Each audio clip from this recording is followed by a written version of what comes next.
Hello दोस्तों, welcome to money stocks. इस video के अंदर मल्टीपल स्टॉक्स के बारे में हम लोग बात करने वाले हैं। लेकिन सबसे पहले हम लोग बात करेंगे एक कंपनी के अंदर हमें बोनस के बेनिफिट मिलने वाला है। और जो कंपनी, अगर आप इस कंपनी को आज के दिन अगर आपने बाइंग किया होगा या फिर इससे पहले अगर दोस्तों बाइंग किया होगा तो ही आप एलिजिबल होंगे और तो ही आपको इस कंपनी के अंदर 1:1 रेशियो के अंदर बोनस का आपको बेनिफिट मिल जाएगा। बहुत बार मैंने आपके साथ इस कंपनी के बारे में शेयर किया था, कंपनी का बिजनेस क्या है, कंपनी का किस तरह से पैरामीटर से, तो कौन सी कंपनी है उसके बारे में दोस्तों हम लोग बात करेंगे। सबसे पहले 1:1 रेशियो इसी कंपनी के अंदर हमें बोनस का बेनिफिट मिलने वाला है, जहां अगर आपके पास इस कंपनी के 1 शेयर होंगे तो 1 के बदले 1 आपको बोनस शेयर दिया जाएगा और यही एग्जीक्यूशन के बाद हो जाएंगे 2 शेयर। वैसे ही अगर आपके पास इस कंपनी के 1000 शेयर होंगे तो 1000 के बदले 1000 आपको बोनस शेयर दिया जाएगा और यही एग्जीक्यूशन के बाद हो जाएंगे 2000 शेयर।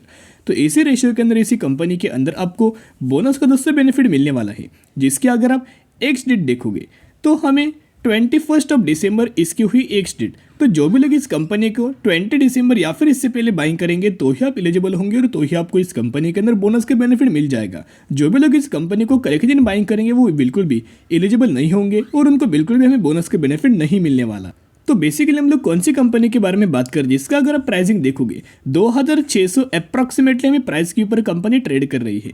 मैक्सिमम के अंदर अगर आप इस कंपनी का रिटर्न प्रोफाइल देखोगे तो 2016 में स्टॉक मार्केट के अंदर ये कंपनी लिस्टेड थी। जब से कंपनी लिस्टेड है तब से 150% का रिटर्न इसी कंपनी के अंदर शेयर होल्डर्स को डिलीवर कर चुकी है। मार्केट कैप भी अगर आप देखोगे तो ऑलमोस्ट 13,000 करोड़ का मार्केट कैप अप्रॉक्सीमेटली कंपनी हमें मिड कैप कैटेगरी से बिलोंग करती है। इस कंपनी का अगर आप बिजनेस देखोगे तो कौन से सेक्टर से कंपनी बिलोंग करती है, टेक्सटाइल सेक्टर से कंपनी बिलोंग करती है। जितना भी रेवेन्यू जो कंपनी जनरेट करती है सिर्फ और सिर्फ टेक्सटाइल सेगमेंट से ही रेवेन्यू जनरेट करती है। और हम लोग बात करें शीला फोम लिमिटेड के बारे में, तो शीला फोम लिमिटेड की अगर बात की जाए तो कंपनी के पैरामीटर्स कैसे है, डिसेंट तरीके से हमें कंपनी के पैरामीटर्स, लेकिन 3 से 4 क्वार्टर से कंपनी का परफॉर्मेंस एक डाउन ग्रेड निकल के आ रहा है, यानी कि लोअर एंड लोअर कंपनी का परफॉर्मेंस है। अगर आप इनके पैरामीटर्स देखोगे तो फॉर एन एग्जाम्पल अगर कंपनी ने 3 क्वार्टर पहले अगर 300 करोड़ का रेवेन्यूज अगर जनरेट किया होगा या फिर नेट प्रॉफिट जनरेट किया होगा, वो घट के 280 करोड़, फिर 260 करोड़, 240 करोड़। तो इस तरह से कंपनी का 4 क्वार्टर से हमें कोई अच्छा परफॉर्म नज़र नहीं आ रहा। लेकिन अगर आप पिछला परफॉर्मेंस कंपनी का अगर आप देखोगे, पिछला बहुत ही अच्छा खासा कंपनी ने परफॉर्म किया था। रिजर्व्स की अगर बात की जाए तो कंपनी लगातार अपने रिजर्व्स इंक्रीज हमें करते नजर आई है। 895 करोड़, 1160 करोड़, 1370 करोड़, 1470 करोड़। तो लगातार हमें कंपनी के रिजर्व्स बढ़ते हुए नजर आ रहे, लेकिन रिजर्व्स के साथ साथ अब कंपनी के बोरिंग्स के अंदर दोस्तों बढ़ते हुए नजर आ रहे। बोरिंग्स पहले 310 करोड़ थी, बाद में 334 करोड़, 466 करोड़ और 492 करोड़, यानी कि इनके रिजर्व्स के साथ साथ बोरिंग्स भी हमें बढ़ते हुए नजर आई है। तो ये बिल्कुल दोस्तों ये कंपनी हमें कंपनी डेफरी कैटेगरी से बिलोंग नहीं करती। लेकिन एक पॉजिटिव अप्रोच निकल के आ रहा है। अगर आप इस कंपनी के प्रमोटर्स की होल्डिंग देखोगे 73% की होल्डिंग प्रमोटर्स की निकल के आ रही है। एफआईज अगर आप देखोगे, एफआईज इस कंपनी के अंदर लगातार अपना स्टेक इंक्रीज कर रही है। पहले 1.43% स्टेक था, बाद में 2.53, 3.11, 3.16। तो एफआईज लगातार इस कंपनी के अंदर बाइंग कर रहे हैं। और डीएस का अगर आप डेटा देखोगे, डीएस भी ह्यूज अमाउंट ऑफ बाइंग हमें करते नजर आई है। करंटली 23% स्टेक हमें डीएस की तरफ निकल के आ रहा है और पब्लिक के पास सिर्फ और सिर्फ 1% का स्टेक निकल के आ रहा है। तो निवेश करने से पहले ओवरऑल बेसिस के ऊपर कंपनी के बारे में स्टडी कीजिएगा, एनालिसिस कीजिएगा, बाद में आप निवेश करने की कोशिश कर सकते हो। तो अभी हम लोग बात करने वाले हैं इन्फोसिस के बारे में। तो बेसिकली दोस्तों इन्फोसिस की अगर बात की जाए तो आज के दिन हमें 1505 रुपये की क्लोजिंग नज़र आ चुकी है। अगर आप आज के दिन भी अगर आप आईटी सेक्टर का परफॉर्मेंस देखोगे या फिर अगर आप इन्फोसिस का परफॉर्मेंस देखोगे तो कोई ज़्यादा हमें परफॉर्मेंस नज़र नहीं आ रहा, लेकिन एक नेगेटिविटी के ही अंदर हमें क्लोजिंग हमें इन्फोसिस के अंदर देखने को मिल चुकी है। और धीरे धीरे करके हमें इन्फोसिस के अंदर लगातार आपको गिरावट नज़र आई है। पिछले 5 दिनों का अगर आप इन्फोसिस का परफॉर्मेंस देखोगे तो पिछले 5 दिनों में ऑलमोस्ट हमें 5% की गिरावट हमें इन्फोसिस के अंदर नजर आई है। हर एक दिन कंपनी के अंदर गिरावट हमें करंट बेसिस के ऊपर देखने को मिल रही है। सबसे पहले गिरावट दोस्तों क्यों नजर आई है, अगर आप ग्लोबल बेसिस के ऊपर भी अगर आप देखोगे, ग्लोबल बेसिस के ऊपर भी बहुत ही ज़्यादा हमें एक डर निकल के आ रहा है, एक फियर जोन देखने को मिल रहा है। ऊपर से अगर दोस्तों देखोगे कुछ अपडेट्स मैं आपके साथ शेयर करना चाहूँगा, जिन अपडेट्स के चलते हमें एक पैनिक लेवल निकल के आ सकते हैं या फिर पैनिक लेवल हमें देखने को मिल रही है। Infosys, TCS, Wipro, HCL tech share price outlet. तो यहाँ अगर आप देखोगे इनका ये मानना है कि एसेंजर्स के जो रिजल्ट्स हमें करंट बेसिस के ऊपर जो नज़र आ सकते हैं, यानी कि करंट क्वार्टर्स के अंदर जो एसेंचर कंपनीज के जो हमें रिजल्ट्स आ सकते हैं एक डिक्लाइन वे में हमें नज़र आ सकते, देखिएगा एक डिक्लाइन वे में हम नजर आ सकते हैं। और इन्होंने क्यों हमें रिजल्ट दोस्तों इनका डिक्लाइन देखने को मिल सकता है, आप ये देख सकते हो रिजल्ट्स के अंदर डिक्लाइन नजर आ सकता है। अगर रिजल्ट्स के अंदर दोस्तों डिक्लाइन हुआ तो आप ये बोल सकते हो अगर बड़ी कंपनीज के रिजल्ट्स अगर फॉल हुआ तो जो इस कंपनी से नीचे जो भी कंपनीज प्रेजेंट होंगे उन कंपनीज के अंदर भी नेगेटिवली हमें इम्पैक्ट देखने को मिल जाएगा। और रिसेशन का डर अभी भी हमें ग्लोबल बेसिस के ऊपर नजर आ रहा है, जहां अमेजॉन के जो सीईओ है उनकी तरफ से भी दोस्तों मैं स्टेटमेंट निकल के आ रहा था। तो बहुत बार मैं दोस्तों स्टेटमेंट मैंने आपके साथ शेयर किया।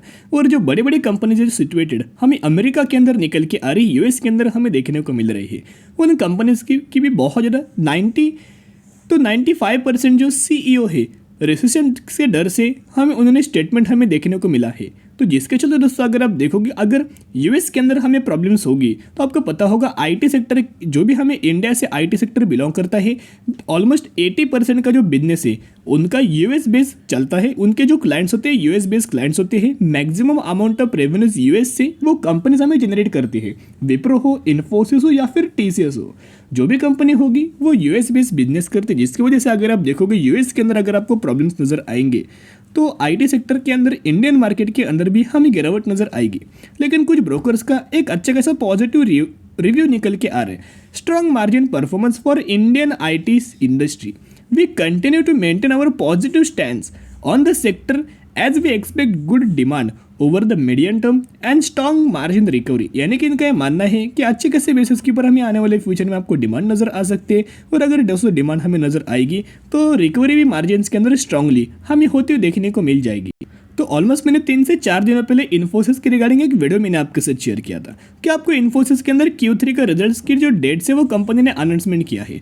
बहुत ज़्यादा लोगों ने एक क्वेश्चन पूछा कि तो क्या हमें क्या इन्फोसिस के अंदर इस क्वार्टर के अंदर क्या डिविडेंड का बेनिफिट मिलने वाला है। तो चलिए उस पॉइंट के ऊपर देखते हैं। सबसे पहले अगर आप आओगे तो एनएसयू के ऑफिशियल वेबसाइट पर देखिएगा, यह बोर्ड मीटिंग्स के अंदर क्लियरली मेंशन किया है कि फाइनेंशियल रिजल्ट्स यानी कि Q3 के नंबर सिर्फ आपको नजर आ सकते हैं 12 जन 2023 के दिन, यानी कि 12 जन को आपको इन्फोसिस के Q3 के नंबर्स आने वाले हैं। कोई आपको डिविडेंड का हमें बेनिफिट दोस्तों मिलने नहीं वाला। अगर कंपनी डिविडेंड का बेनिफिट देना चाहती थी तो कंपनी यह डिविडेंड मेंशन करती, लेकिन कंपनी ने कोई भी दोस्तों डिविडेंड यहाँ मेंशन नहीं किया, तो कोई आपको डिविडेंड का बेनिफिट नहीं मिलने वाला।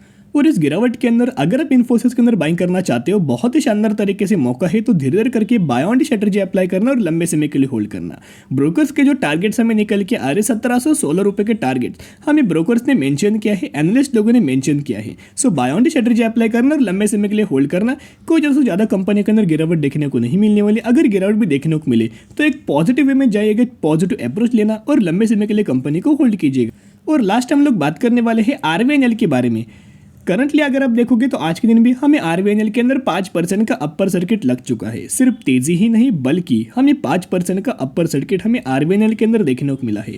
रिटेल इन्वेस्टर को ट्रैप करने के लिए ऐसी बहुत सारी चीज़ें लाई जाती है, जो छोटे इन्वेस्टर थे उनका पैसा यहाँ जीरो हो जाता है। तो एक ही पॉइंट मैं आपके साथ शेयर करना चाहूँगा। कंपनी फंडामेंटली कंपनी स्ट्रॉन्ग निकल के आ रही, no doubt. Government own company है, पीओसी स्टॉक बिलोंग करती है, फंडामेंटली स्ट्रांग है, हर एक पैरामीटर के अंदर ग्रोथ निकल के आ रहा है। लेकिन ऐसे छोटे प्राइसिंग कंपनीज के अंदर यानी कि जिन भी छोटी कंपनी वाले जो प्राइस होती है, या फिर अगर आप छोटी प्राइस वाली कंपनीज अगर आप देखोगे जहां रिटेल इन्वेस्टर बहुत ही ज़्यादा अट्रैक्ट होते हैं, तो इसी अट्रैक्ट की वजह से बहुत सारा पैसा ये लोग जीरो कर देते हैं। तो इतना ही मैं आपके साथ शेयर करना चाहूँगा। अभी भी दोस्तों अगर आप कंपनी देखोगे हायर वैल्यू के ऊपर ट्रेड कर रही है, कोई ज़्यादा करेक्शन हमें आरवीएनएल के अंदर देखने को नहीं मिला। इसका अगर आप परफॉर्मेंस देखोगे तो पिछले 6 महीने में 144% का रिटर्न आरवीएनएल के अंदर देखने को मिल चुका है। तो इतना ही मैं आपके साथ शेयर करना चाहूँगा। एक बार दोस्तों करेक्शन होने दीजिए, बाद में आप निवेश करने की कोशिश कर सकते हो। जो भी लोगों ने लोअर प्राइस के ऊपर बाइंग किया है, पहले से बाइंग किया है, वो आने वाले फ्यूचर में होल्ड कीजिएगा। जो भी लोग अभी बाइंग करना चाहते हो वो वेट एंड वॉच ही कर सकते हो। कंपनी अच्छी है लेकिन थोड़ा सा स्लाइटली करेक्शन होने दीजिएगा, बाद में एंट्री करने की कोशिश कर सकते हो। तो आज के लिए इतने, अगर आपको वीडियो पसंद आए जरूर वीडियो को लाइक शेयर एंड सब्सक्राइब कर सकते हो। फिर मिलेंगे, बाय।